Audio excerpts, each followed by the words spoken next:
नमस्कार। जय हिंद, जय भारत। भारतीय अवाम ताकत दल अपने भारतीय भाई बहनों अर्थात अपने देश भारत की जनता अर्थात अपनी भारतीय अवाम से भारतीयता आधारित आपसी श्रद्धा, भारतीयता आधारित आपसी स्नेह, भारतीयता आधारित आपसी प्रेम, भारतीयता आधारित आपसी अखलाक मोहब्बत, भारतीयता आधारित आपसी सहयोग, भारतीयता आधारित आपसी सम्मान, भारतीयता आधारित आपसी एकता, भारतीयता आधारित आपसी भाईचारा तथा भारतीयता आधारित आपसी सद्भाव को समझने व उसे आत्मसात करके वैसा ही और उसी अनुसार आचरण एवं व्यवहार करने हेतु और इसके समस्त भारत में प्रचार प्रसार करने हेतु और प्रत्येक देशवासी को इसकी अहमियत और महत्व को समझाकर उसे अपनाते हुए वैसा ही और उसी अनुसार आचरण एवं व्यवहार करने हेतु और प्रत्येक देशवासी को अपना ही भारतीय भाई बहन मानकर, समझकर, अपनाकर उनके साथ वैसा ही और उसी अनुसार आचरण एवं व्यवहार करने हेतु सतत, सदैव और हमेशा अदब के साथ, आदर के साथ अर्ज करता है, विनती करता है।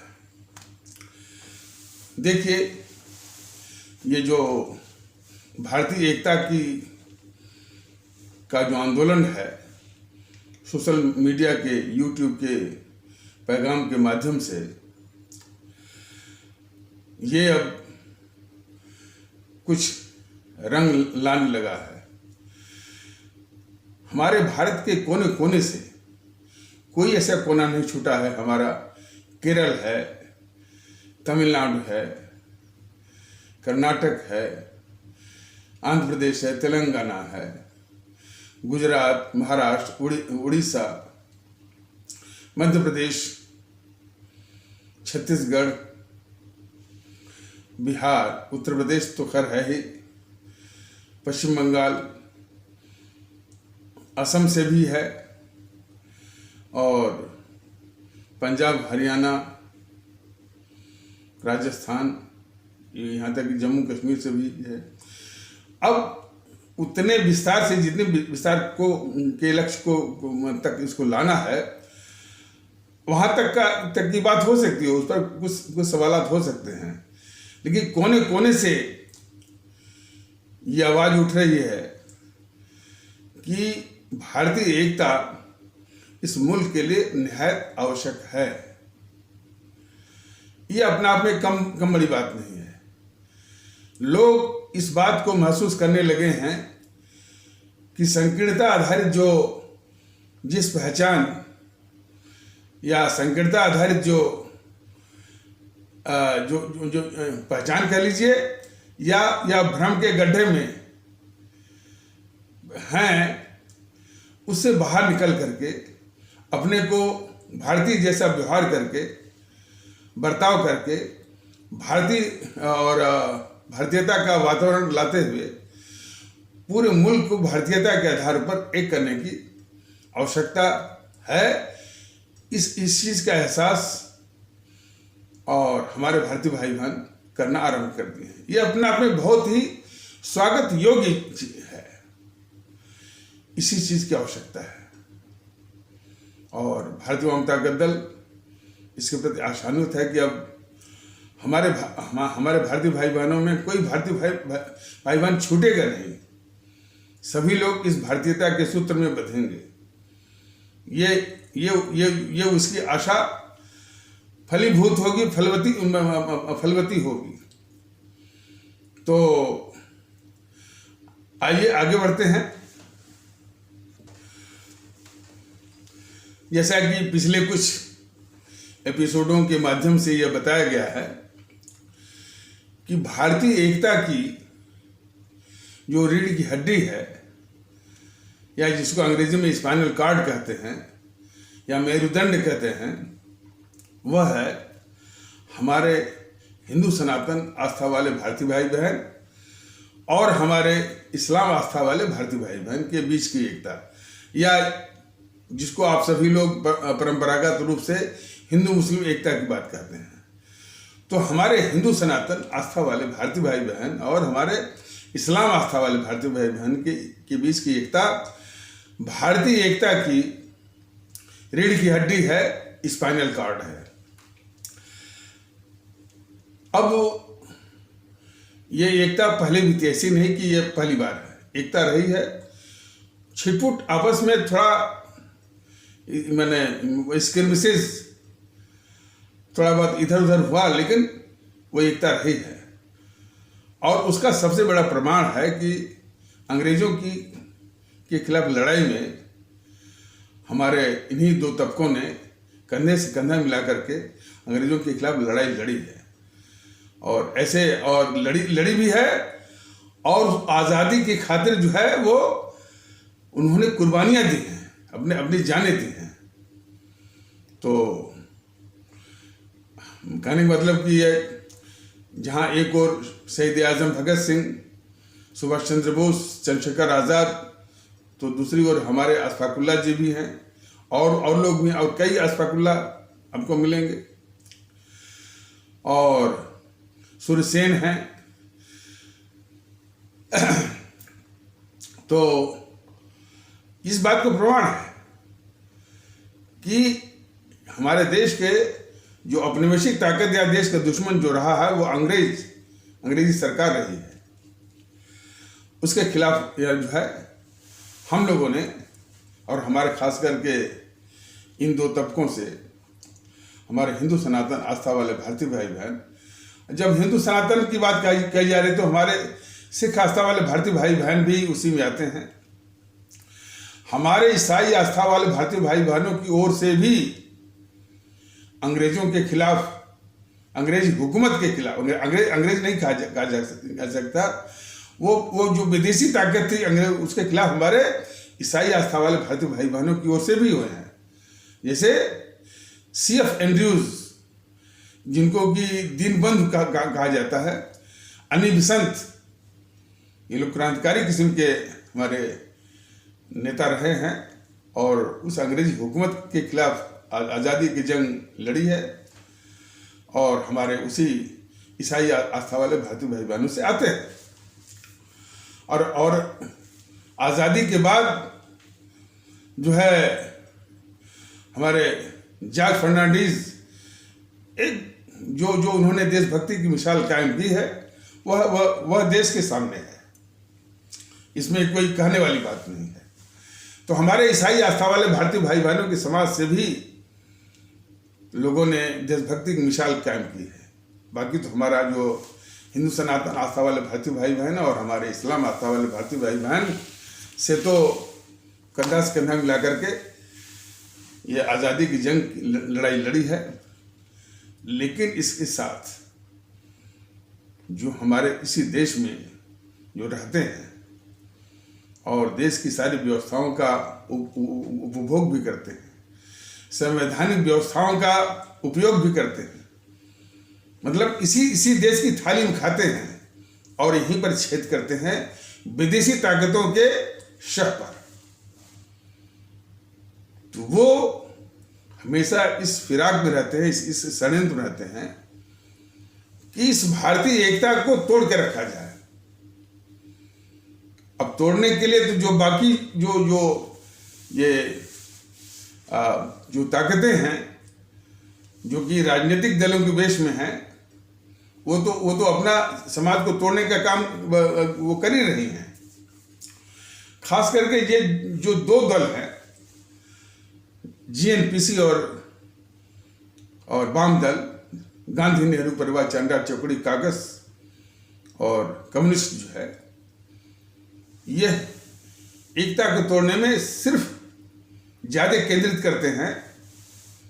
वो हमारे हिंदू सनातन आस्था वाले भारतीय भाई बहन और हमारे इस्लाम आस्था वाले भारतीय भाई बहनों के बीच की एकता, अर्थात जिसको कि आप लोग परंपरागत रूप से हिंदू मुस्लिम एकता को तोड़ने में निरंतर लगे हुए हैं, वो भी विदेशी ताकतों के शह पर। तो आप देखते होंगे कि हमारे भारत में किसी न किसी बहाने जो है इन दोनों हमारे जो तबकों के बीच में नफरत, तनाव करने की साजिशें निरंतर चल रही हैं।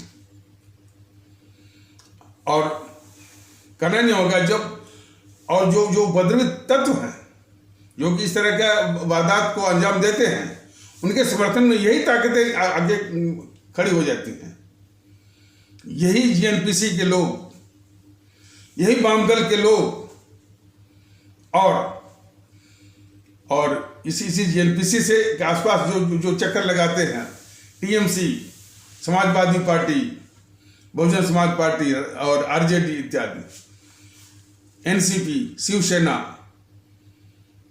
आपकी डीएमके, ये भी जो है उन्हीं ताकतों के साथ खड़े हो जाते हैं। उन्हें उपद्रवी और उन उपद्रवी तत्वों को शाह देने वाले ताकतों के साथ खड़े हो जाते हैं। एक तो ये दुखड़ा है। दूसरा दुखड़ा है कि इस समस्या का सामना करने के लिए जो ये भारतीय जनता पार्टी है, जो कि अपने को राष्ट्रवादी कहती है, वह इसी के बराबर घटिया ही नहीं बल्कि समाज विरोधी और भारत विरोधी तरीकों से जो है ये इस समस्या का सामना कर रही है। उसको चाहिए, और उसको क्या चाहिए, मतलब कि किसी भी जो मुल्क इस मुल्क से मोहब्बत करता है, अपने अवाम से मोहब्बत करता है, तो इस तरह की जो घटनाएं होती हैं उनको शह देने वाली ताकतों का वो सबसे पहले उनका विनाश करने की आवश्यकता होती है, या आवश्यकता है। ये बीजेपी क्या करती है कि इन जो उपद्रवी हिंसक जो तत्व हैं उनको पालने पोसने वाले, उनको राजनीतिक संरक्षण देने वाले और उनके साथ खड़े होने वाले जो ताकतें हैं, जो भारतीय समाज विरोधी और भारत विरोधी ताकतें हैं, जो कि राजनीतिक दलों के वेश में हैं, उनकी रक्षा ये बीजेपी करती है। और ऐसी समस्या के सामना करने या निपटाने में बस सिर्फ उपद्रवी तत्वों और जैसा कि बताया गया है कि हमारे इस्लाम आस्था वाले भारतीय भाई बहनों का जो तबका है, अपने भारतीय समाज का, माने अपने भारतीय समाज का एक तबका है हमारे इस्लाम आस्था वाले भारतीय भाई बहन का, उस तबके का एक छोटा सा हिस्सा जो है वो असामाजिक कट्टरवादी हिंसक या उपद्रवी तत्वों का है। लेकिन वो तत्वों का जो हिस्सा जो है इन्हीं देश विरोधी ताकतों यानी जीएनपीसी, वामपंथी, टीएमसी इत्यादि के द्वारा पाले पोसे जाते हैं और इनको इन्हीं का राजनीतिक संरक्षण भी प्राप्त होता है और उन्हीं के साथ ये खड़े हो जाते हैं। और वो इस मानसिकता से काम करते हैं कि यदि वो उपद्रवी, हिंसक और देश विरोधी और देश के खिलाफ जो है इन गतिविधियों में लिप्त रहने वाले वो जो तत्व हैं, जो कि हमारे इस्लाम आस्था वाले भारतीय भाई बहनों के तबके का एक छोटा हिस्सा है, तो उनके साथ ये खड़े होंगे तो हमारा पूरा का पूरा इस्लाम आस्था वाला भारतीय भाई बहनों के समाज से इनको पूरा वोट मिल जाएगा। ये इसी मानसिकता और भ्रम से वो काम करते हैं। तो इसीलिए तो भारतीय वाम ताकत दल अपने उन्हीं आदरणीय इस्लाम आस्था वाले भारतीय भाई बहनों से निवेदन करता है कि इन जो ये देश विरोधी, भारत विरोधी ताकतें हैं, खास करके वाम दल, GNPC, TMC, Samajwadi party, Bahujan Samaj party, RJD, Shiv Sena, NCP, DMK, इनके इस भ्रम को तोड़िए आप कि यदि आप आतंकवादियों के साथ खड़े होंगे, उपद्रवियों के साथ खड़े होंगे, पत्थरबाजों के साथ खड़े होंगे, तो हम लोग जो है आपको वोट नहीं, आपको नस्ल में नाबूद करेंगे। इस तरह का पैगाम हमारे इस्लाम आस्था वाले भारतीय भाई बहन अवश्य दें उनको।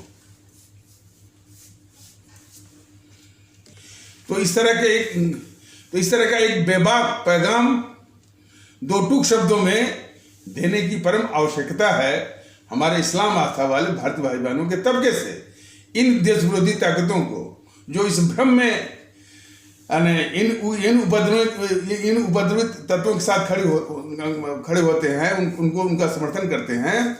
यदि इन उपद्रवी और भारतीय समाज विरोधी, भारत विरोधी गतिविधियों को अंजाम देते हैं तो हमारा इस्लाम आस्था वाले भारतीय भाई बहनों का उनको वोट मिल जाएगा। इस भ्रम को तोड़ने में हमारे इस्लाम आस्था वाले भारतीय भाई बहन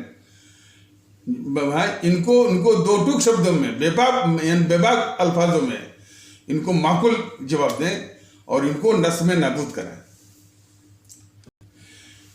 इन देश विरोधी जो ताकतें हैं जो राजनीतिक दलों के बीच में हैं और हमारे इस मुल्क के लिए और भारतीय एकता के लिए अभिशाप बने हुए हैं, और उसी की तरह जो ये भारतीय जनता पार्टी या उनकी जो सरकार है, मोदी जी की सरकार है, इस तरह की समस्याओं का सामना वो भी भारत विरोधी तरीकों से, भारतीय समाज विरोधी या भारतीय अवाम विरोधी तरीकों से,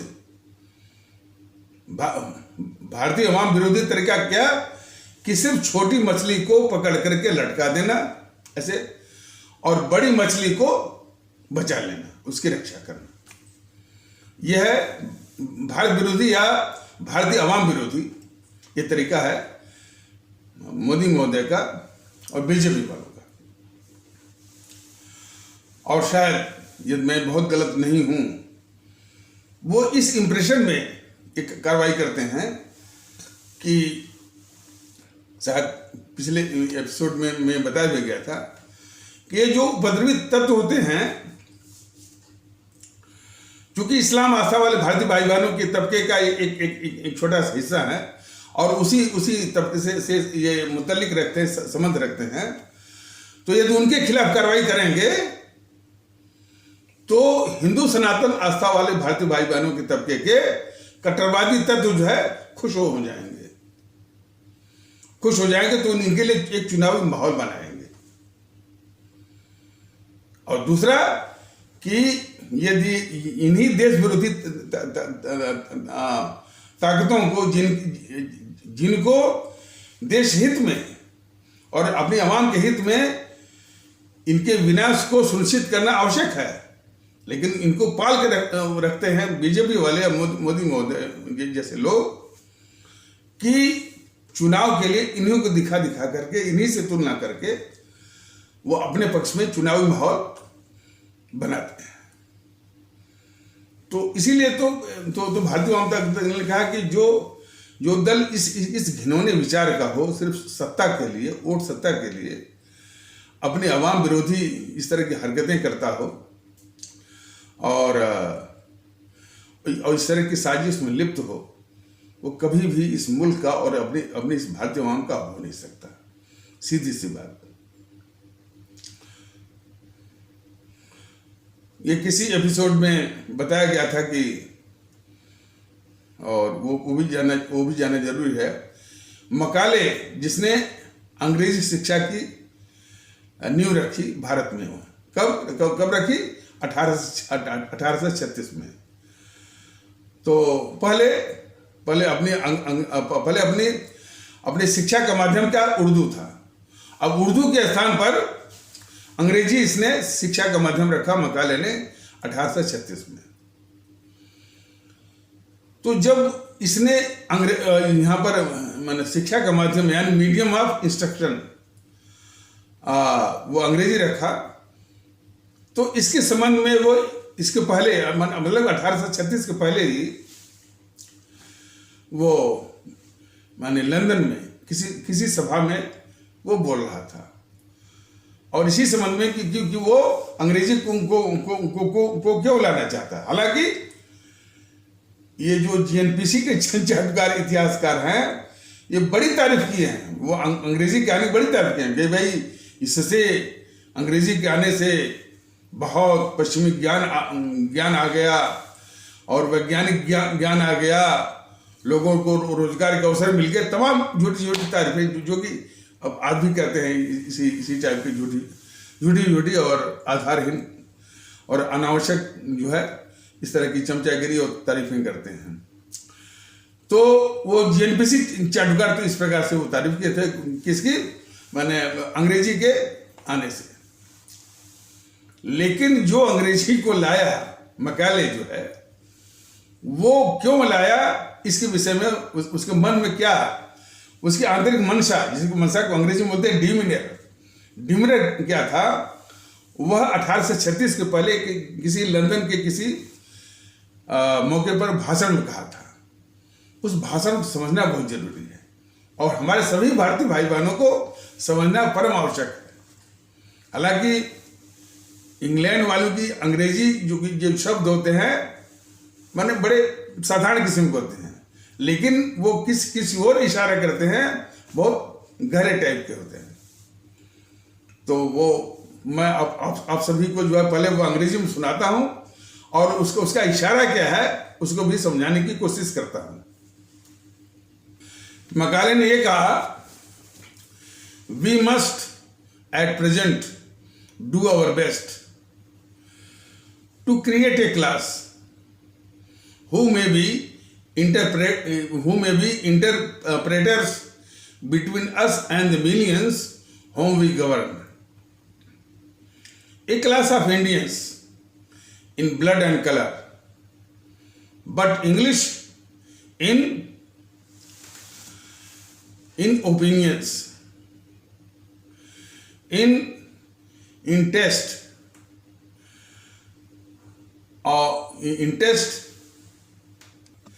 who may be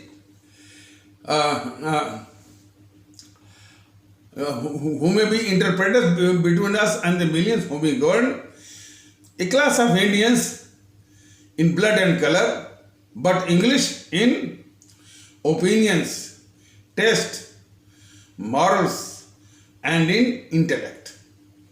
देखिए, ये मुश्किल से दो चार लाइन का अंग्रेजी वो बोला, लेकिन वो उसका इशारा कितना खतरनाक है जरा इसको समझिए। वो कह रहा है कि फिलहाल हमको अपने पूरे प्रयास को इसी पर केंद्रित करना चाहिए कि इन्हीं भारतीयों में से एक ऐसा वर्ग, इसी अंग्रेजी के माध्यम से एक ऐसा वर्ग तैयार करना है कि अभी फिलहाल तो वो बिचौलिए का काम करेंगे। हमारे जो हम शासक हैं और जिनके ऊपर शासन करते हैं, तो जो भारत के लोग हैं वो प्रजा है और हम शासक हैं, तो उस भारत की प्रजा और हमारे बीच में वो बिचौलिए का काम करेंगे। कौन? वो क्लास जो वर्ग जो तैयार होगा, और वो जो वर्ग जो होगा वो भारतीय होगा। किसमें? ब्लड एंड कलर, सिर्फ खून चमड़ी में वो भारतीय होगा।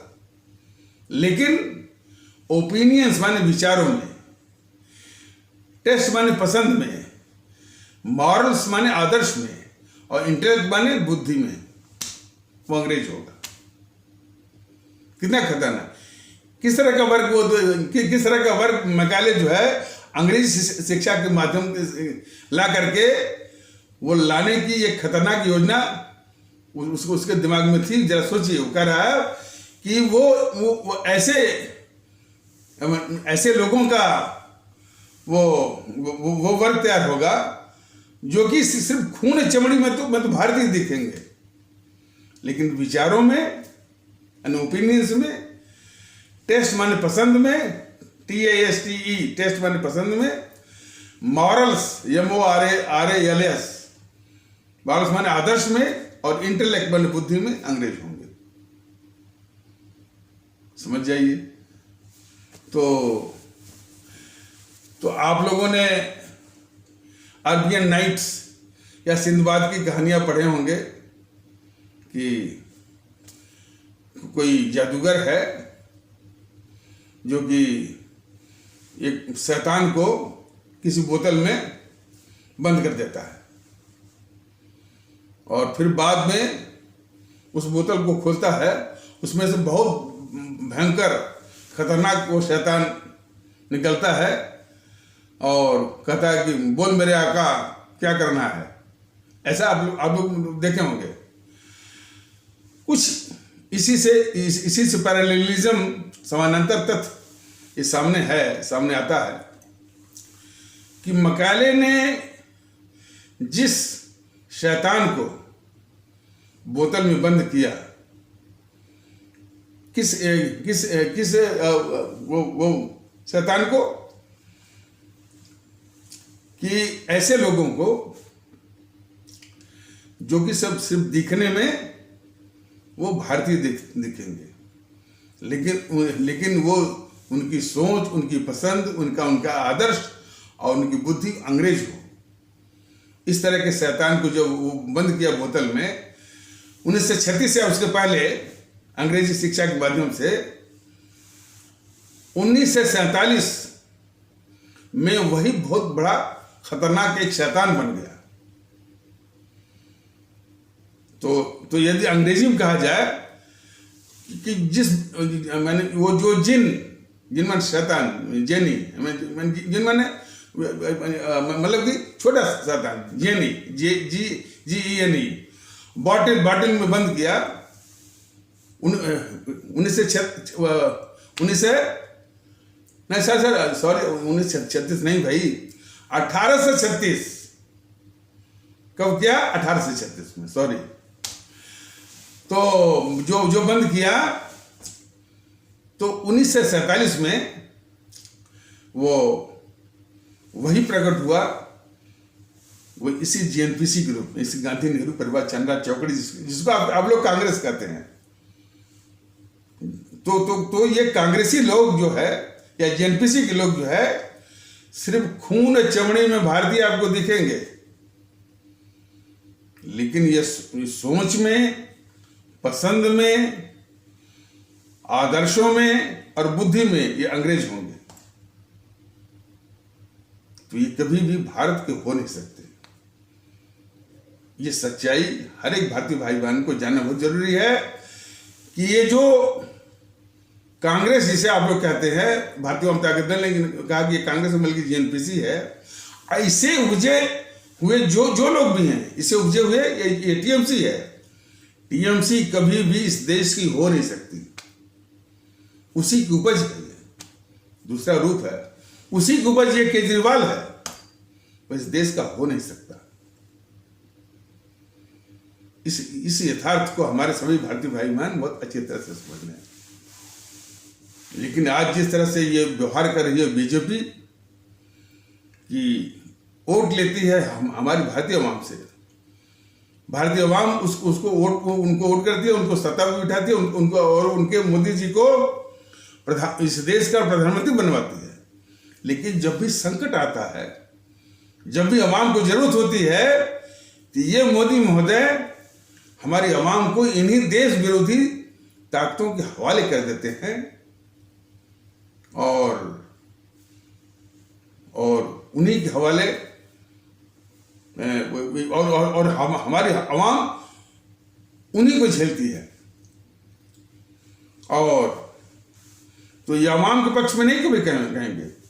ये वो जो देश विरोधी ताकतें जो पूरे मुल्क को तबाह किए रहती हैं, हमारी अवाम को तमाम तकलीफों में झोंक देती हैं। दिल्ली में जो किसान आंदोलन के नाम पर दिल्ली के लोगों ने जो तकलीफ झेला है, ये शायद मोदी जी को मालूम नहीं है।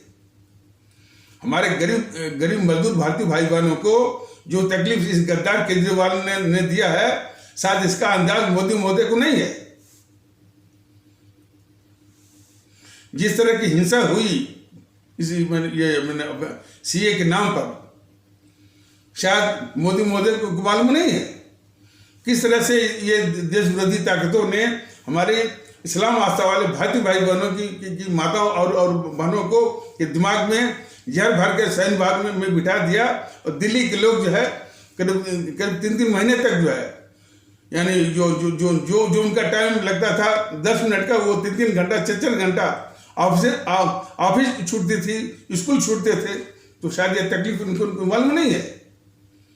ये सारी देश विरोधी ताकतें हरकत कर रही थी और ये नाटक कर रहे थे। ये मोदी और वो अमित शाह के लोग। शाहीन बाग का मसला बड़े आराम से, मैंने शाहीन बाग का कि वहाँ कम से कम भारतीय जनता पार्टी के लोग उसके कार्यकर्ता और पदाधिकारी मंत्री वगैरह जाकर समझाते, बड़े आराम से मतलब जो है वो सुलझ जाता। और जिसमें ये भड़का रही थी सोनिया गांधी और हमारे इस्लाम आस्था वाले भारतीय भाई बहनों को, और ये एक चीज मैंने कई बार बताई है कि हमारे जो इस्लाम आस्था वाले भारतीय भाई बहन हैं उनकी कई कई खूबियां हैं, लेकिन एक कमजोरी भी है। वो कमजोरी ये है कि देश विरोधी जो ताकत है, जो सबसे खतरनाक ताकत जीएनपीसी है या उसके साथ साथ वामदल हैं, उनके झूठ और अफवाह का ये हमारा इस्लाम आस्था वाला भारतीय भाई बहनों जो तबका है वो सबसे पहले और सबसे अधिक शिकार बनता है। यह देश के लिए बहुत एक दुखदायी पहलू है, और इसी समस्या का निदान ढूंढना ही पड़ेगा। भारतीय जनता दल ने सोच रखा है कि इस समस्या का वो समाधान, इस निदान में ढूंढेगा कि कम से कम हमारे इस्लाम आस्था वाले भारतीय भाई बहन इस जीएनपीसी, गांधी नेहरू परिवार, चांदा चौकड़ी काकस और वाम दलों के झूठ और अफवाह का शिकार बिल्कुल ना, इसको वो सुनिश्चित करेगा। और ये बहुत गंभीर समस्या है। ये बीजेपी के लोग जिनके पास 12 करोड़ कार्यकर्ता हैं और अपने को विश्व का सबसे बड़ी पार्टी होने का दम भरती है, इस तरह की समस्याओं में कभी भी उसके कार्यकर्ता हमारे इस्लाम आस्था वाले भारतीय भाई बहनों के गलियों में, मोहल्लों में कभी नहीं दिखते हैं, उनके पास कभी नहीं जाते हैं।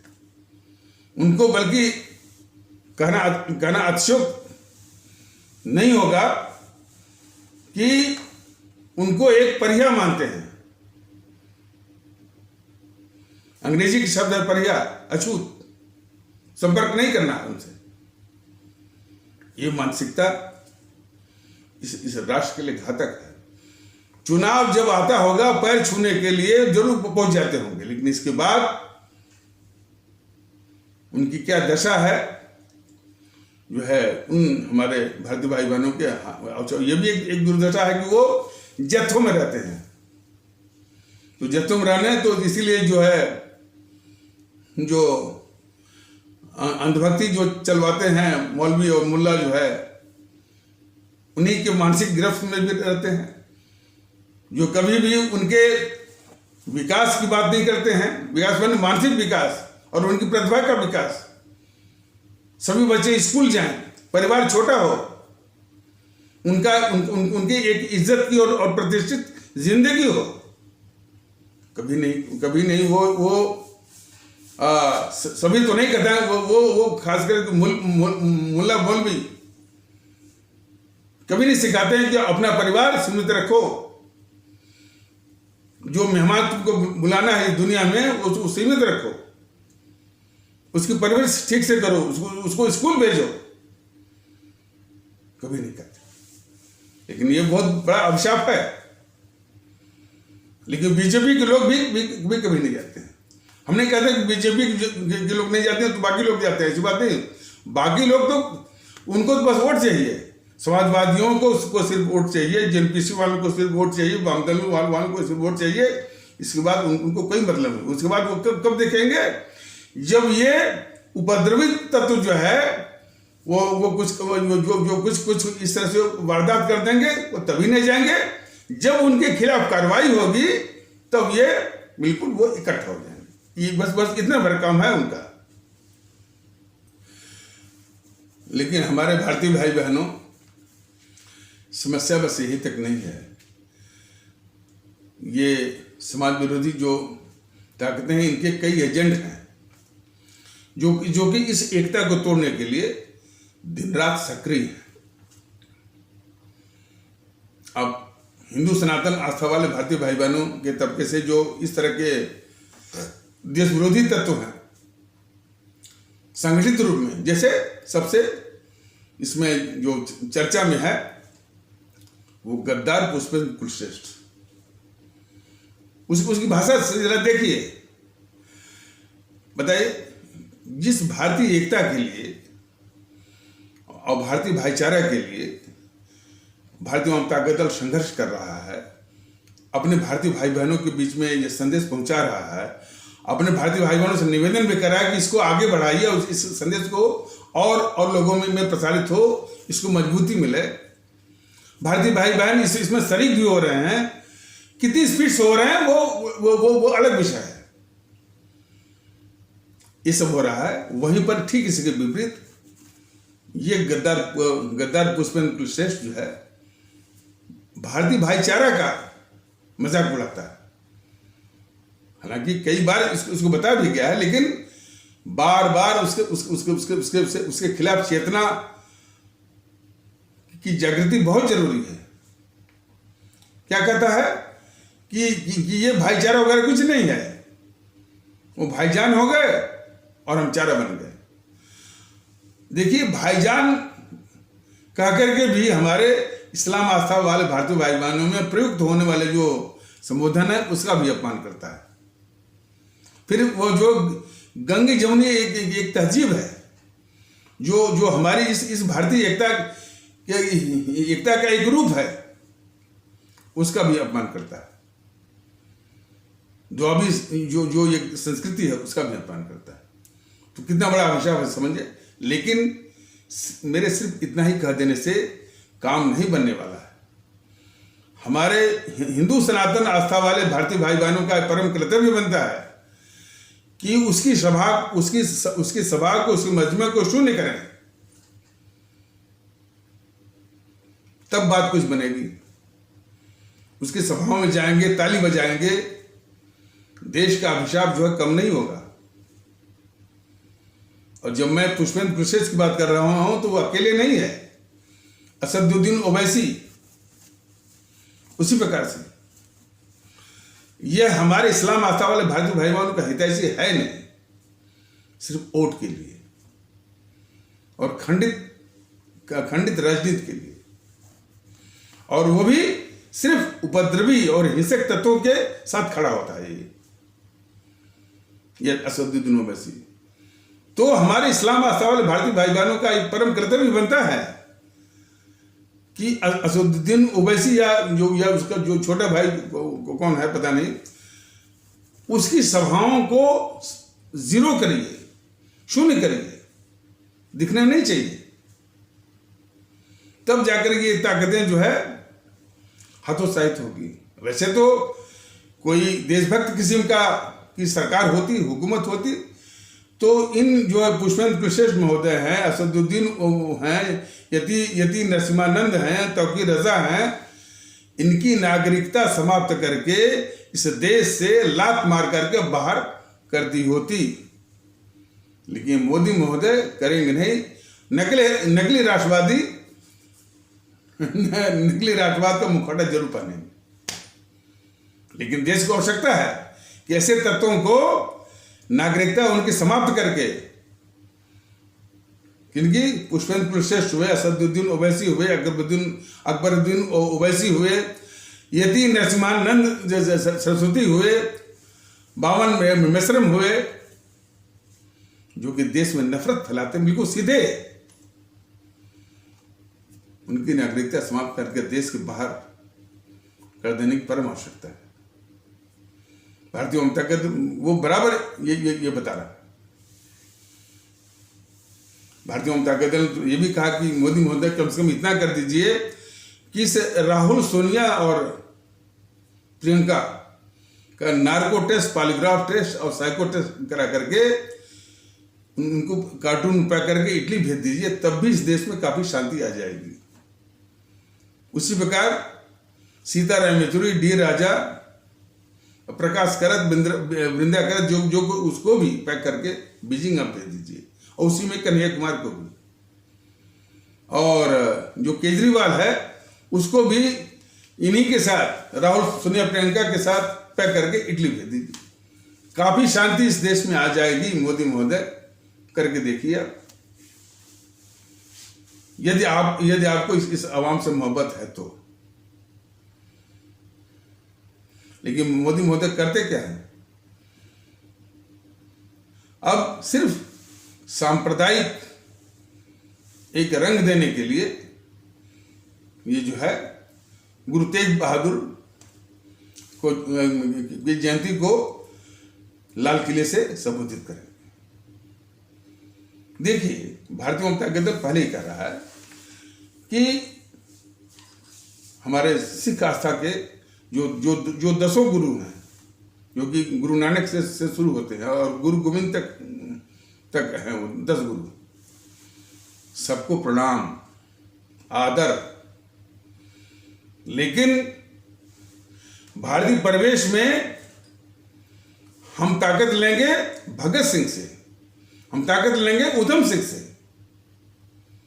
इस फर्क को हमारे सभी देश के लोग, विशेष करके हमारे सिख आस्था वाले भारतीय भाई बहन अच्छी तरह से समझ लें कि जितने हमारे ये गुरु हैं सिख आस्था के, गुरु नानक से लेकर के गुरु गोविंद तक जो 10 गुरु हैं, उनको प्रणाम है, आदर है। और भी हमारी जो पांथिक हस्तियां हैं, उन्हीं के बराबर उनको सम्मान है। लेकिन भारत निर्माण में हमारी प्रेरणा के स्रोत होंगे भगत सिंह और उधम सिंह। उनको हम जो है लाल किले से जो है उनके विषय में जो है देश को हम संबोधित करेंगे, भगत सिंह के विषय में और उधम सिंह के विषय में। तो इसी पर कोई हमारा भारतीय भाई बोला था कि ये क्या, इसलिए होता क्या है कि गुरु तेग बहादुर को आप बोलेंगे तब तक ये प्रकरण आके कि गुरु तेग बहादुर का सर काटा गया था शीशगंज वगैरह, तो फिर वो एक नफरत की बात। और भारतीय जनता दल ने बार बार इस बात के लिए समझाया है, निवेदन भी किया है कि इतिहास की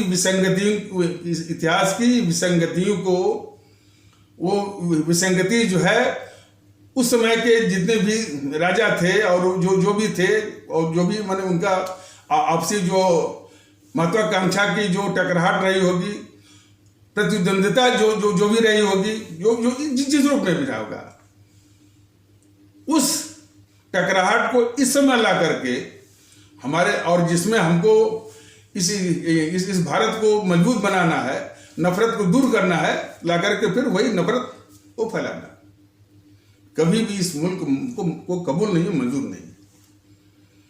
लेकिन बीजेपी यही करती है।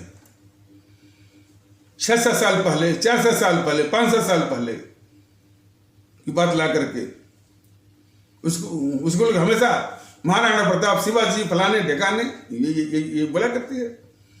इन समूहों को न तो महाराणा प्रताप से कुछ लेना देना नहीं है, न तो उनको सम्मान देना है, न तो शिवाजी को उनको सम्मान देना है, उनको लेना देना, लेकिन उनका नाम लेकर के एक रगड़ा। तो ये बड़े खतरनाक किस्म के हैं सर, बीजेपी वाले सर।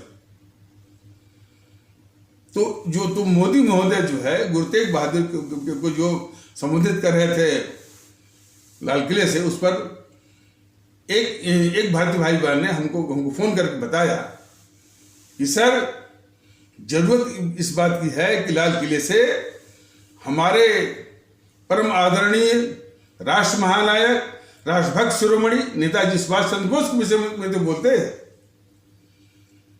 और खासकर ये बोलते हैं कि ये गद्दार जवाहरलाल नेहरू किस प्रकार वो साजिश करके उनको रूस की जेलों में ये गद्दार जवाहरलाल नेहरू हमारे उस देशभक्त सुभाष चंद्र बोस को इसने मरवाया। ये घोषणा करें मोदी जी, ये सारी बात बताएं लाल किले से, देश जागृत होगा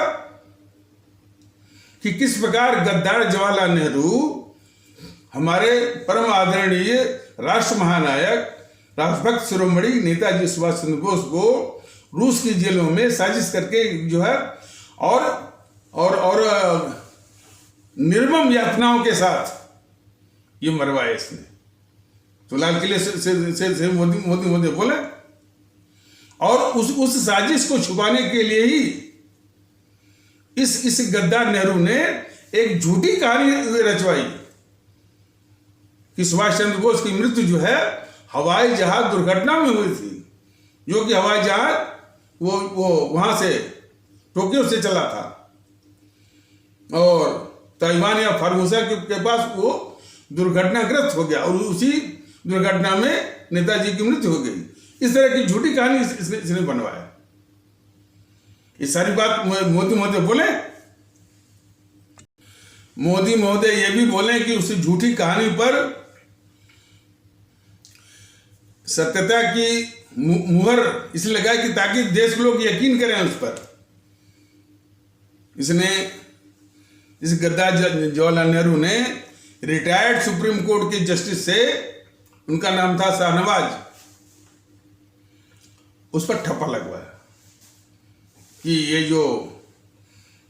जो कहानी है कि नेताजी की मृत्यु जो है वो हवाई जहाज दुर्घटना में हुई थी, वो सही है।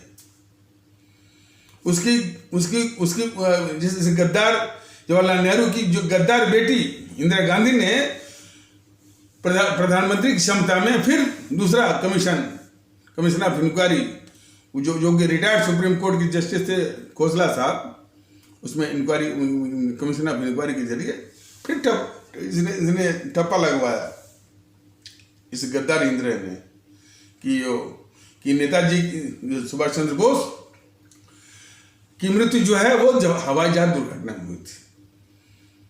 लेकिन देश और देश के लोग का मन अशांत था, जिज्ञासा उनके शांत नहीं हो रहे थे कि जरूर उसकी साजिश चल रही है उनके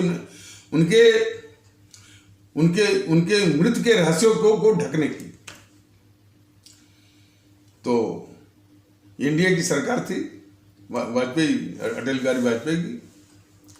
पटना हाईकोर्ट में फिर अर्जी लगी कि देश को अभी जानना बाकी है, देश को माने वो अभी संतोष नहीं है। तो पटना हाईकोर्ट ने एनडीए सरकार को आदेश दिया और फिर तीसरा कमीशन, वो रिटायर्ड सुप्रीम कोर्ट के जस्टिस थे मुखर्जी साहब, मुखर्जी कमीशन ने तमाम तथ्यों का, परिस्थितियों का, कागजातों का, एविडेंसेस की जांच किया और 3-4 साल उसको लगे। लेकिन उसने ये निष्कर्ष निकाला कि ये जो कहानी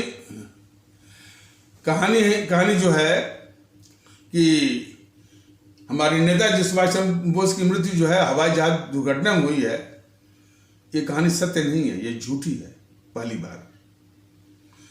लेकिन तब भी दुर्भाग्य रहा कि जब तक वो रिपोर्ट बनती तब तक एनडीए की सरकार जा चुकी थी और फिर ये इन कांग्रेसियों की यूपीए सरकार आ चुकी थी।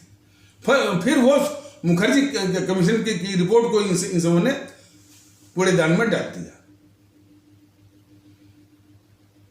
और जब पूछा गया कि भाई उस रिपोर्ट का क्या हुआ, तो बड़ी बेहयाई से इस जो ये एनपीसी की यानी यूपीए की सरकार, और उसमें विदेश मंत्री था अशोक चौहान, आप जानते हो वो महाराष्ट्र का मुख्यमंत्री भी रह चुका है, और विदेश मंत्री का साथ चार्ज देख रहे थे उसमें खुद प्रधानमंत्री मनमोहन सिंह के दस्तखत से वो जवाब दिया अशोक चौहान लोकसभा में कि यूपीए सरकार ने मुखर्जी कमीशन के रिपोर्ट को इसलिए नहीं माना, इसलिए खारिज कर दिया कि वह पूर्ववर्ती मतलब कि शाहनवाज कमीशन और खोसला कमीशन के रिपोर्ट से वो मेल नहीं खाती थी। इतने बेहयाई वाला तो ये सारी बातें बोली मोदी जी ने, तभी तो एनपीसी का असली चरित्र वो सामने तो आएगा। किस तरह से उस साजिश की ओर किसी का ध्यान ना जाए, एक झूठी कहानी, और वो झूठी कहानी को जारी रखना। ये मोदी महोदय लाल किले से पूरा देश को संबोधित करके बताएं और ये भी बताएं कि सुभाष चंद्र और आज भी हमारे वो यानी देशभक्ति के इतने बड़े आदर्श हमारे सुभाष चंद्र बोस, उनकी मृत्यु के रहस्य से अब तक भी पर्दा उठा नहीं है। उनसे संबंधित जो है जो क्लासिफाइड फाइलें हैं वो अभी सार्वजनिक नहीं हो पाई हैं। जब ये मोदी महोदय गुजरात में मुख्यमंत्री थे तो उनसे जो है सुभाष चंद्र बोस के पोते चंद्र कुमार बोस मिले थे कि साहब जो है यदि वो उनसे संबंधित जो फाइलें जो क्लासिफाइड फाइलें यदि सार्वजनिक हो जाती तो तब भी कुछ सुराग मिलता उससे। तो इस मोदी महोदय ने चंद्र कुमार बोस को वादा किया कि भाई हमको जब मौका मिलेगा तो हम जो है जरूर इस दिशा में काम करेंगे। ये महोदय को 8 साल हो गया। चंद्र कुमार बोस इसी आशा में बीजेपी में शामिल भी हो गए और कुछ फाइलें इन्होंने वो छोड़ भी दी थी, सार्वजनिक भी करवाई, लेकिन काफी फाइलें अभी भी पड़ी हुई है। अभी भी काफी फाइलें पड़ी हुई, तब भी ये मोदी महोदय झूठ बोले जनता के सामने कि हमने सुभाष चंद्र बोस से संबंधित सारी फाइलों का खुलासा कर दिया है। झूठ बोला। जब आरटीआई के थ्रू जब पूछा गया कि भाई कि अभी भी सुभाष चंद्र बोस से संबंधित वो अभी भी कुछ फाइलें पड़ी हैं कि सभी फाइलें जो है सार्वजनिक हो गई, तो आरटीआई के जवाब में यह गया कि नहीं, अभी भी कुछ फाइलें हैं जिसको मोदी महोदय झूठ बोल रहे थे कि उन्होंने अभी आपको कोई फाइल नहीं बची है, सारी फाइलें जो है वो सार्वजनिक हो चुकी हैं। तो बहाना क्या दिया गया? बहाना वही जो यूपीए के जमाने का, इन कांग्रेसियों के जमाने का झूठी बहाना कि सुभाष चंद्र बोस से संबंधित फाइलों को सार्वजनिक करने से कुछ देशों से संबंध खराब हो जाएंगे। वही रटा जवाब। कितनी गद्दारी है इन समूहों की, जेएनपीसी की गद्दारी है इस देश के साथ, बीजेपी वालों की गद्दारी है, और वो भी सुभाष चंद्र बोस को लेकर के। तो देश तो मांग कर रहा है कि आप लाल किले से सुभाष चंद्र बोस के विषय में कम से कम जो है ये सारे खुलासे आप करिए, और यह भी खुलासा करिए मोदी महोदय कि इस नेहरू ने सुभाष चंद्र बोस की मृत्यु के बाद जब तक ये गद्दार जवाहरलाल नेहरू जिंदा रहा 1964 तक, वो जो है उनके परिवार पर जासूसी यह क्यों करवाता रहा, उनके परिवार से हर मिलने जुलने वालों पर जो है वो नजर क्यों वो रखवाता रहा। जितनी भी चिट्ठियां उनके घर पे आती थी उनको खोल करके यह क्यों जो है वो जो है पढ़वाता रहा। ये सारे खुलासे मोदी महोदय, ये आपकी जिम्मेदारी बनती है। लाल किले से आप बोलिए। गुरु तेग बहादुर का नाम लेकर के एक नफरत का जरिया पैदा करना, ये मनसा यह देश आपकी देख रहा है मोदी महोदय। देश को चाहिए कि, और देश को जरूरत है कि जितनी भी कंट्रोवर्शियल बातें हैं, हिस्टोरिकल कंट्रोवर्शियल बातें हैं, उसको पीछे रख करके हमारा देश मजबूत कैसे हो इसका प्रयास करना चाहिए। लेकिन मोदी जैसे लोग जो आग लगाने वाले जो है, इसी तरह की बात वो जो है वो लाल किले से करेंगे। भारतीय जनता दल ने कई बार बताया हुआ है कि हमारे जितने भी ऐतिहासिक धरोहर हैं, ऐतिहासिक हस्तियां हैं, वंशावलियां हैं, डायनेस्टीज हैं, सभी सामान्य नहीं है।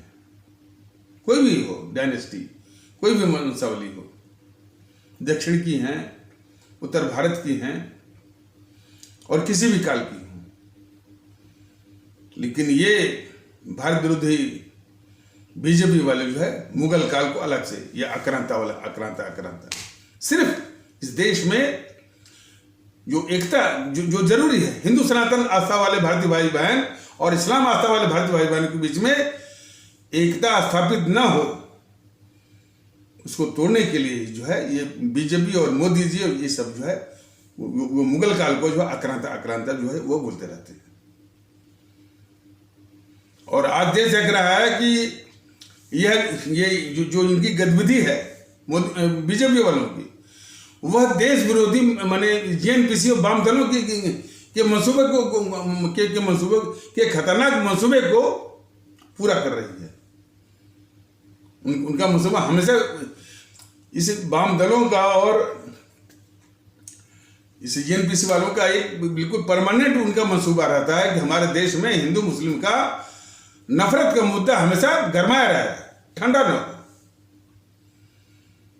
जहां भी ठंडा होता है तब तक मोदी महोदय कोई न कोई बात लेकर के जो है वो लाल किले से बोलेंगे तेग बहादुर के विषय में। कभी अब देखिए कि इसके बाद वो फिर बोलेंगे शिवाजी पर बोलेंगे, राणा प्रताप पर बोलेंगे, वही नफरत की आग को भड़काने के लिए। और देश विरोधी ताकतों के पालते भी हैं, तो इनसे देश महफूज नहीं है। हमारे देश के लोग एक तो भारतीय एकता के शत्रु भी हैं। भारतीय एकता से इनको बड़ी परेशानी है। खैर, ये उनको भी समझना चाहिए, हमारे आवाम को भी समझना चाहिए कि सारी ताकत वैसे भी और संवैधानिक रूप से भी हमारी आवाम में है, हमारे आदरणीय भारतीय भाई बहनों में है। जिस वक्त ये जागरूकता हो जाएगी, भारतीयता के आधार पर सभी भारतीय भाई बहन एक हो जाएंगे, ये सारी ताकतें पस्त हो जाएंगी। सबसे पहले पस्त होगी बीजेपी और आरएसएस, और उसी के साथ असदुद्दीन ओवैसी और जमायते उल हिंद करके ने जो पहुंच गया है सुप्रीम कोर्ट में, जिसने कि बुलडोजर की कार्रवाई को रुकवाया। और फिर ये वाम दल की जो है वो वृंदा करात और तमाम ये ममता बनर्जी सभी समाप्त हो जाएंगे जिस दिन ये हमारे देश में भारतीय एकता स्थापित हो जाएगी। तो हमारे आदरणीय भारतीय भाई बहनों, इस भारतीय एकता को स्थापित करने के लिए पूरे तन मन धन से आप इसमें सहयोग करें। सहयोग से मतलब इस वीडियो को अधिक सब में वो प्रसारित करवाएं। इस देश को भारतीय एकता की जरूरत है, सख्त जरूरत है। नहीं तो मोदी महोदय आएंगे, कभी गुरु तेग बहादुर की बात करेंगे, कभी राणा प्रताप की बात करेंगे, कभी इनको आक्रांता बताएंगे। अमित शाह महोदय जाकर के चुनाव प्रचार में बोलेंगे कि हम जो है, अब आप लोग मुगलों से लड़े थे और हम भी मुगलों से लड़ रहे हैं। 80-20 का फार्मूला बताएंगे योगी जी।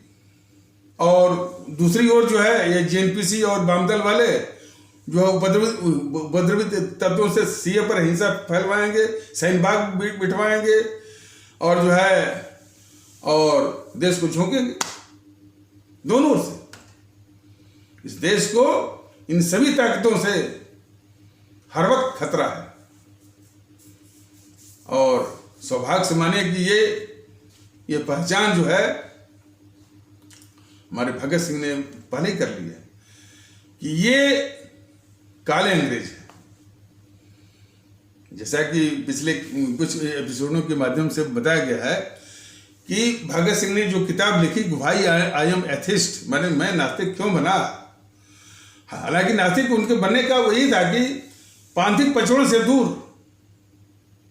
होता है ना, कि जहां होता क्या है कि जहां राष्ट्रीय महत्व के मुद्दे होते हैं, ये देश विरोधी जो तंजीमें हैं या राजनीतिक दल हैं, वो पंथ को देश के ऊपर रखते हैं। भारतीय जनता का दल बात करता है अपने देश भारत की, ये हमेशा सनातन सनातन सनातन सनातन। कोई बोलता है नहीं इस्लाम इस्लाम इस्लाम, वो तैयार है बोलने के लिए, और भी बोलने के लिए तैयार है। ईसाई ईसाई ईसाई, सिख पंथ सिख पंथ सिख पंथ, इन्हीं की वो देखा देखी। भारतीय जनता दल ने समझाया कि नहीं भाई, मुल्क यदि सुरक्षित रहेगा तो आपका सनातन भी सुरक्षित रहेगा। लेकिन ये मुल्क सुरक्षित हो न हो, बात करेंगे वो सनातन की।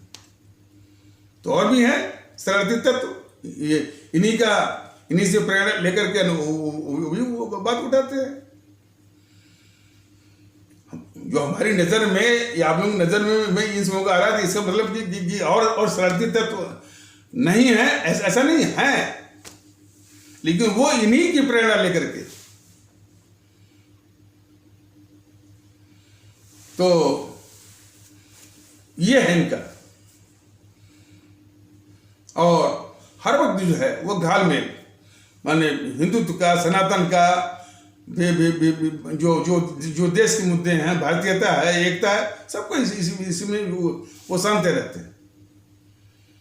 कितनी बार बताया गया भाई कि भारतीयता का किसी पंथ से कुछ लेना देना नहीं है, किसी भी पंथ से, चाहे हिंदू सनातन हो, चाहे इस्लाम हो, ईसाई हो, चाहे सिख पंथ हो। हाँ, इन पंथों का अब दायित्व बनता है और बल्कि उनका इम्तिहान है, उनकी कसौटी है कि इस भारतीय एकता को मजबूत करने के लिए और देशभक्ति लाने के लिए भारत राष्ट्र को मजबूत करने में उनकी क्या भूमिका है, सनातन की क्या भूमिका है, इस्लाम की क्या भूमिका है, सिख पंथ की क्या भूमिका है, ईसाई पंथ की क्या भूमिका है। ये अपनी अपनी भूमिका से और अपने कर्तव्य से अपनी पहचान को दुरुस्त करें, अपनी सार्थकता दिखाएं, इसकी आवश्यकता है। लेकिन ये सिखाते हैं नहीं, पहले सनातन पहले। और वैसे भी वास्तविकता ये है, न तो ये सनातन के हितैषी हैं, न तो हिंदुत्व के हितैषी हैं, ये सत्ता के कीड़े हैं। मुखौटा कुछ भी लगाए और दम जो है कुछ भी पड़े। यही सच्चाई हमारे सभी आदरणीय भारतीय भाई बहन समझे। क्योंकि जहां तक धर्म का सवाल है, ये बराबर बताया कि धर्म हमारा एक ही धर्म है, वो हमारा राष्ट्र धर्म है। राष्ट्र धर्म मतलब कि हम अपने मुल्क से मोहब्बत करें और उसको सर्वोच्च माने। सर्वोच्च से मतलब है कि हमारी जितनी भी और भी सबसे ऊंची जो मान्यताएं हैं, कि जो मानते हैं कि हम हमारे लिए सबसे बड़ा ईश्वर है, सबसे बड़ा खुदा है, सबसे बड़ा हमारा गॉड है या वाहिगुरु है, हमारा मुल्क उससे भी ऊपर है, हमारी अवाम उससे भी ऊपर है, हमारे देश का मत, हमारी अवाम का मत जो है इससे भी अधिक है। ये मानसिकता होनी चाहिए। जब स्वामी विवेकानंद ने जब कहा कि भाई हम ईश्वर को बाद में देखेंगे, लेकिन हम तो उस प्रभु के सेवक हैं जिसको अज्ञानी लोग मनुष्य कहते हैं, और इसी प्रभु की सेवा करना ही, और इसी प्रभु की सेवा करना और इसी प्रभु की जो है वो सुख सुविधा का चिंतन करना ही हमारा धर्म है। और इसके अलावा मैं किसी धर्म को नहीं मानता। और संकेत था कि मानवता को आप देखिए, तो उसी प्रकार भारत को देखिए, भारतीयता को देखिए, भारतीय अवाम को देखिए। आपका सनातन पंथ सध जाएगा, आपका इस्लाम पंथ सध जाएगा, आपका ईसाई पंथ सध जाएगा, आपका सिख पंथ सध जाएगा। भारत को देखिए, भारतीयता को देखिए और अपने भारतीय भाई बहनों को देखिए। यही सच्चा सनातन है, यही सच्चा इस्लाम है, यही सच्चा आपका ईसाई है, यही सच्चा आपका सिख पंथ है। अपने भारतीय भाई बहनों की उपेक्षा करके, अपने राष्ट्र की उपेक्षा करके कौन सा सनातन कौन, और जो है वो किस सनातन की बात कर रहे हो भैया? किस इस्लाम की आप बात कर रहे हो? किस ईसाई पंथ की आप बात कर रहे हो? किस सिख पंथ की बात कर रहे हो? जिसमें हमारे देश की उपेक्षा हो, देश कमजोर हो, देश हमेशा देश विरोधी ताकतों के जाल में फंसा रहे,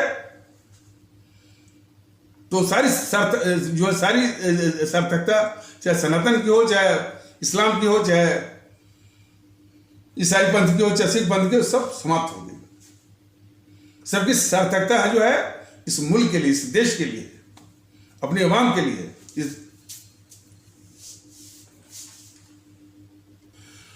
और मोदी महोदय इस लाल किले से सुभाष चंद्र बोस के विषय में ये भी बताएं कि सुभाष चंद्र बोस के साथ इस मोहनदास करमचंद गांधी ने क्या क्या साजिशें की, इनको दरकिनार करने की क्या क्या साजिशें की। चाहे वो कांग्रेस अध्यक्ष का चुनाव हो, कांग्रेस का अध्यक्ष का चुनाव के बाद भी उनको इस्तीफा देने पर कैसे मजबूर किया गया, किन बातों पर हमारे सुभाष चंद्र बोस कांग्रेस के लिए जो है वो समझाते रहे, लेकिन कांग्रेस का जो चरित्र रहा कि वो अंग्रेजी सरकार की दलाल, मुखबिर और चमचा बनी रही, तो उन्होंने ये सोचा कि इससे बेहतर है कि इतनी ऊर्जा, इतनी ताकत हम यानी किसी और संगठन के बनाने में लगाएं और उससे अपने मुल्क को आज़ाद कराएं। उन्होंने यही किया, कांग्रेस को छोड़ा, देश के बाहर भी गए, और देश के बाहर जाने में हमारे इस्लाम आस्था वाले भारतीय भाई बहनों के तबके से देशभक्तों ने किस प्रकार हमारे परम आदरणीय राष्ट्र महानायक, राष्ट्रभक्त शिरोमणि नेताजी सुभाष चंद्र बोस की मदद की भारत से बाहर जाने में। उन राष्ट्रभक्तों का नाम भी कम से कम मोदी महोदय इस लाल किले से बताएं, ताकि देश में एकता तो आए।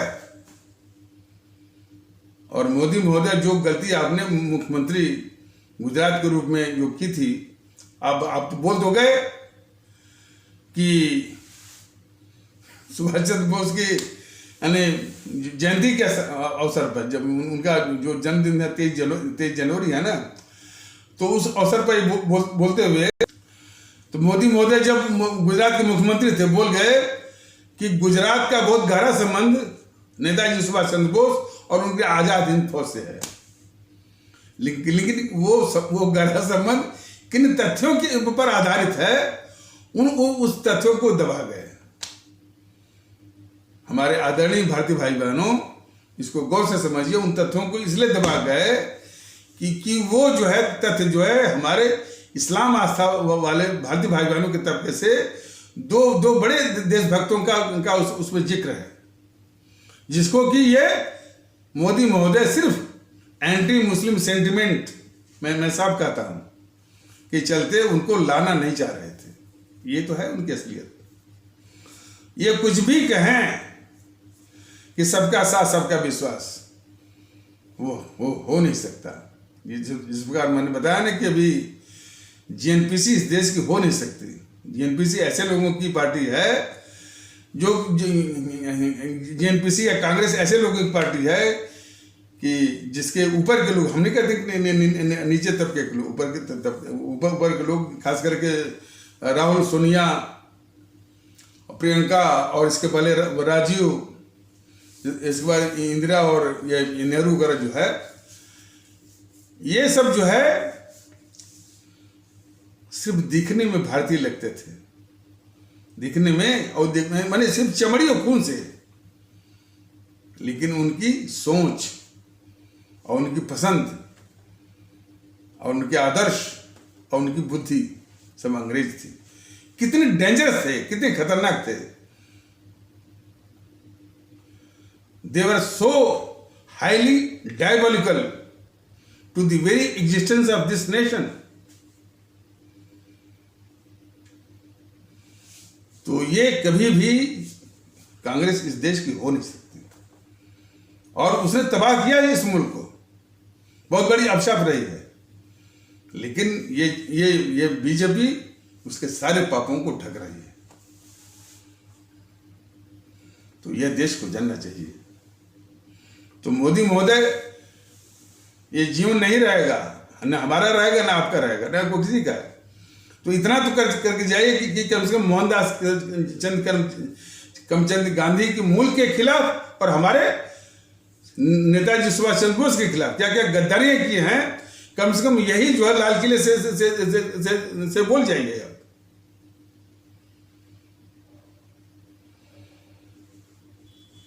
प्रथम विश्व युद्ध में इसी गद्दार मोहनदास करमचंद गांधी ने अंग्रेजों की सेना में अपने भारतीय भाइयों को भर्ती करवाया। और जो कांग्रेसी कहते हैं कि इसने आजादी की लड़ाई लड़ी, कितना झूठ। मैंने बताया था ना कि किसी एपिसोड के माध्यम से वो तो जो भंग किया गया था पार्टीशन ऑफ बंगाल 1905 में, तो उसी विरोध में जो है स्वदेशी आंदोलन को दबाने के लिए, उसको निष्प्रभावित करने के लिए अंग्रेजों ने इस गद्दार मोहनदास करमचंद गांधी को अफ्रीका से लाकर पैराशूट करवाया। ये सच्चाई है। और इसने जिस अंग्रेजों के खिलाफ हमारे सुभाष चंद्र बोस, भगत सिंह, चंद्रशेखर आजाद, अशफाक उल्लाह संघर्ष करते हुए अपनी जान दे दिए, उसी अंग्रेज की सहायता के लिए उसी की सेना में भारतीयों को ये भर्ती करवाया गद्दार मोहनदास करमचंद गांधी। इस सच्चाई को जरा समझिए ना। तो ये सारी कम से कम हमारे देश पर बहुत बड़ा बोझ है कि सारी हकीकतें हमारी आवाम के सामने वो आना चाहिए। देशभक्ति का ये तकाजा है। तो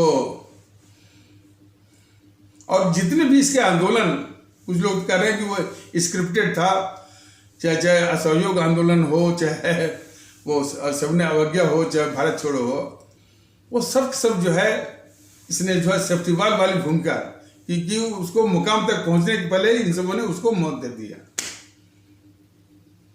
कभी चोरी चोरा कांड के बहाने, तो कभी जो है लॉर्ड इरविन से उसे बात करना, क्योंकि उनको लंदन में जो है सेकंड राउंड टेबल कॉन्फ्रेंस में भाग लेने जाना है। और भारत छोड़ो जो है वो इसलिए किया कि सुभाष चंद्र बोस जो है लोकप्रिय न होने पाए। और उस भारत छोड़ो की असलियत में सामने आ गई, दम तोड़ दिया उसने। और ये सब बराबर झूठ बोलते रहे कि अंग्रेज जो है इसे गांधी के द्वारा भागे हैं। अंग्रेज इस देश को छोड़ने के जो मजबूर हुए, तो कांग्रेसी हर वक्त झूठ बोलते रहे हैं कि इसके द्वारा दे दी हमें आजादी, बिना खट बिना ढाल, साबरमती के संग तूने कर दिया कमाल। आइए बराबर झूठ जो है बीजेपी वालों के सामने टीवी चैनलों पर दहाड़ के बोलते हैं। और बीजेपी के प्रवक्ता भीगी बिल्ली की तरह बिल्कुल सर झुकाकर उसको सुनते भी रहते हैं। और सबको ये वो अनर्गल झूठ जो है जनता के सामने जो है वो उसको बिल्कुल आराम से वो परोसते हैं, टीवी चैनल के एंकर के सामने करते हैं। ये अन्याय मोदी महोदय देश बर्दाश्त नहीं करेगा कि जेएनपीसी के सारे पापों को, जो गद्दारी के सारे पापों को जो आप ढक रहे हैं, देश इसको बर्दाश्त नहीं करेगा। जेएनपीसी को तो जो है उसका हिसाब करेगा ही, लेकिन जेएनपीसी के सारे पापों को ढकने की जो साजिश आप लोग कर रहे हैं, उसका भी हिसाब करेगा। अपनी आवाम करेगी, अपने आदरणीय भारतीय भाई बहन करेंगे, वक्त करेगा। तो इन्हें आवश्यक शब्दों के साथ इस आवश्यक परिचर्चा को यहीं पर विराम दिया जाता है। तब तक के लिए नमस्कार, जय हिंद, जय भारत।